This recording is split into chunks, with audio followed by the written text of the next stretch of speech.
Bonjour, c'est Eric Prévost. Vous êtes sur Math+1, une chaîne de cours de mathématiques et de vulgarisation scientifique. Voici la série Cours de maths, saison 4, niveau Bac+1. Nous allons parler ici d'analyse. C'est l'épisode 19. Qu'est-ce que l'analyse en mathématiques? L'analyse est l'une des principales branches des mathématiques. Les mathématiques sont décomposées en différents domaines, en différentes branches. Il y a l'algèbre, l'analyse, l'arithmétique, la géométrie, les probabilités, la topologie, la logique et bien d'autres domaines encore. Est-ce que l'analyse est une branche ancienne comme la géométrie? Oui et non. Les origines sont anciennes, mais l'analyse démarre vraiment au XVIIe siècle. Au XVIIe siècle naît le calcul infinitésimal sous l'impulsion d'Isaac Newton et de Gottfried Leibniz. Qu'est-ce que le calcul infinitésimal? Première partie, le calcul infinitésimal.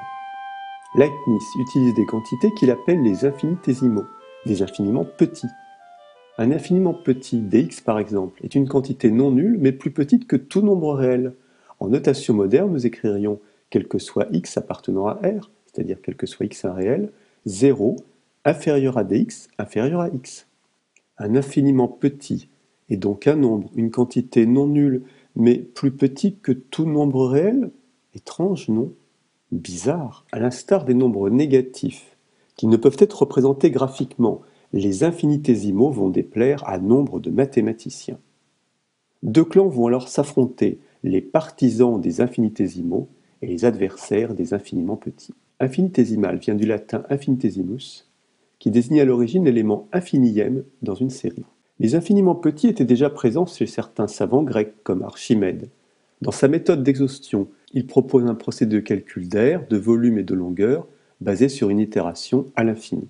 Au XVIIe siècle, Cavalieri met au point sa méthode des indivisibles. Elle est plus efficace que la méthode d'Archimède, c'est un ancêtre du calcul intégral pour la détermination des surfaces. Au XVIIe siècle également, John Wallis propose le symbole 8 retourné pour l'infini et l'infinitésimal 1 sur l'infini qu'il utilise dans ses calculs d'aire. Les infinitésimaux disparurent au XIXe siècle remplacés par la notion de limite. Toutefois, dans les années 60, une nouvelle discipline appelée analyse non standard proposa une approche qui définit les infinitésimaux de manière rigoureuse. C'est l'œuvre du mathématicien Abraham Robinson.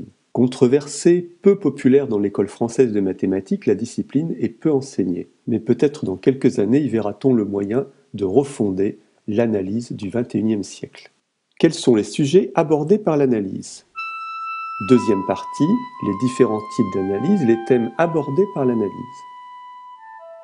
En analyse, on étudie la notion de limite, de dérivée, d'intégrale, les fonctions, la continuité, les équations différentielles, la formule de Taylor, les développements limités et bien d'autres sujets encore. Vous avez peut-être entendu parler d'analyse réelle, d'analyse complexe, d'analyse non standard, d'analyse fonctionnelle.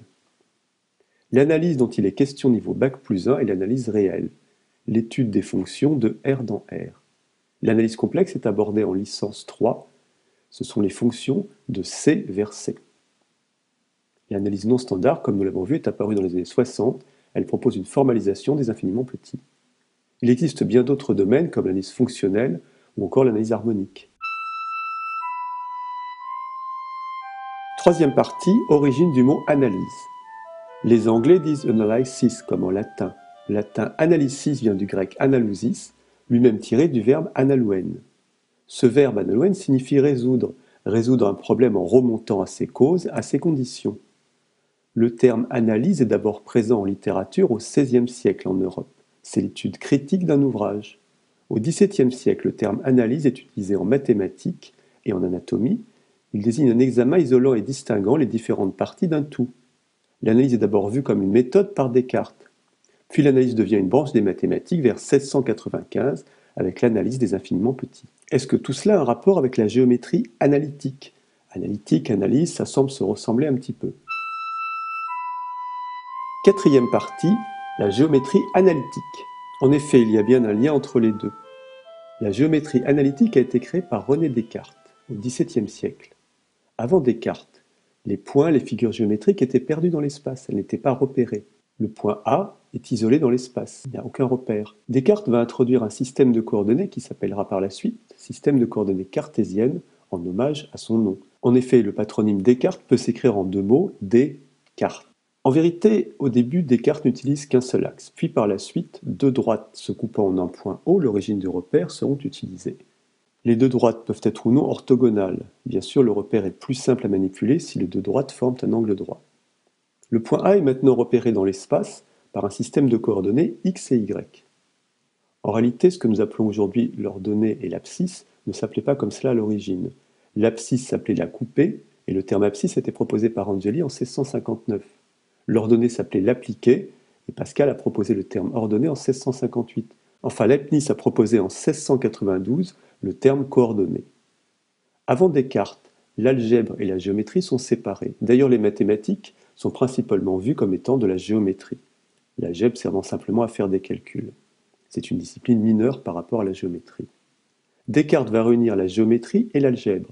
L'algèbre, ce sont les nombres, les équations, les méthodes de résolution. La géométrie, ce sont les points, les droites, les courbes, tout ce que l'on peut voir. La géométrie et l'algèbre se réunissent en une discipline appelée la géométrie analytique. Descartes est-il vraiment le premier à inventer la notion de repère? Ça fait tard au XVIIe siècle, personne n'y avait pensé auparavant? Eh bien, pendant des siècles et des siècles, la géométrie est la mathématique. D'ailleurs, à l'entrée de l'Académie de Platon, il aurait été gravé que nul n'entre ici s'il n'est géomètre. Cela dit, Nicolas Oresme, au XIVe siècle, avait déjà inventé un système de coordonnées. Aujourd'hui oublié, ce savant avait 250 ans avant Galilée anticipé le principe d'inertie ainsi que la notion de probabilité dans un espace continu. D'autre part, les cartes de navigation, latitude, longitude, préfigurent la notion de repère en mathématiques. Mais finalement, la géométrie analytique, qu'est-ce que c'est vraiment? La géométrie analytique étudie les objets géométriques en les repérant dans un système de coordonnées, puis en les décrivant par des équations ou des inéquations. En géométrie analytique, un point devient un couple de nombres x et y. Les démonstrations se font alors via l'algèbre, c'est-à-dire via des équations. La notion de repère est centrale en géométrie analytique. Du choix du repère dépend toute la suite des calculs. Quels sont les différents thèmes de l'analyse qui sont traités au niveau Bac+1? Cinquième partie, l'analyse en MPSI, ECS, licence, IUT, BTS, etc., etc. Au niveau Bac+1, de nombreux sujets de l'analyse sont traités. La notion de fonction, les fonctions usuelles comme exponentielles, logarithmes, les fonctions trigonométriques, les fonctions hyperboliques. La notion de limite, dont nous avons vu qu'elle joue un rôle essentiel et qu'elle a remplacé la notion d'infinitésimale. La continuité qui se définit à partir de la limite. La dérivation qui, elle aussi, se définit à partir de la limite. Le calcul différentiel, les primitives et les intégrales. Les équations différentielles, les nombres réels, l'analyse asymptotique, les développements limités, les suites réelles et complexes, les séries numériques. Dans le prochain épisode, nous parlerons des fonctions. Cet épisode est maintenant terminé. En vous abonnant à la chaîne Math+1, vous recevrez une notification dès qu'un nouvel épisode est en ligne. Un profil Facebook est également associé à la chaîne. Vous y trouverez des informations détaillées sur le fonctionnement de Math+1. Merci et à bientôt.